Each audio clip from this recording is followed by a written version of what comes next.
የሯጮች አዲስ ተቀናቃኝ በሰዓት 36 ኪሎ ሜትር የሚከንፈው ቦልት የተሰኘው ሮቦት ይፋ ሆነ። ይሄን ዜና ማለት ነው ሻለቃ ኃይሌ ገብረስላሴ ሰሙና እሺ ያውን የምልክ አዝመዋ እንደውችን ነገር እንደው ዩሚፍ ቀጀልቻ እንደው ቢሮጥ አይቀርቦም ትላለ ምልክ እንደው ደራርቱ ምን ትያለሽ? አሬ ከዚህ በኋላ አላሮጥ በፊት የተሰሩ ሮቦቶች ቀርዛዛ ነበሩ አይታቸው ሆነ እና ዛው ከሮቦት ጋር ይሩጥ እንጂ ከሰው ጋር ምን አሁን ምን መሰለ በሰው ግርማ አልቻሉም ምስራቅ አፍሪካ ኢትዮጵያና ኬንያ አልቻሉም ስለዚህ በሮቦት እንምጣሉ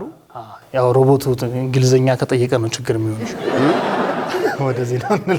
ይሄም የሮቦቲክስ ቴክኖሎጂው በስፖርት ዘርፍ ያለውን ተሳትፎ ወደ አዲስ ምዕራፍ ያሸጋግረዋል ተብሎ ይታመናል ነው ከባ ዋጋው እኮ ነው አሁን አትሌቶቻችን ያስቡበት እንግዲህ ይህ ቴክኖሎጂ የዚህ ቴክኖሎጂ ውጤት ወደፊት የሮቦት የሩጫ ውድድር ሊጀመር እንደሚችልም ፍንጭ ሰጥቷል ምንድነው እንግዲህ ላንሳተፍ ነው ማለት ነው ቶሎ መስራት አለብን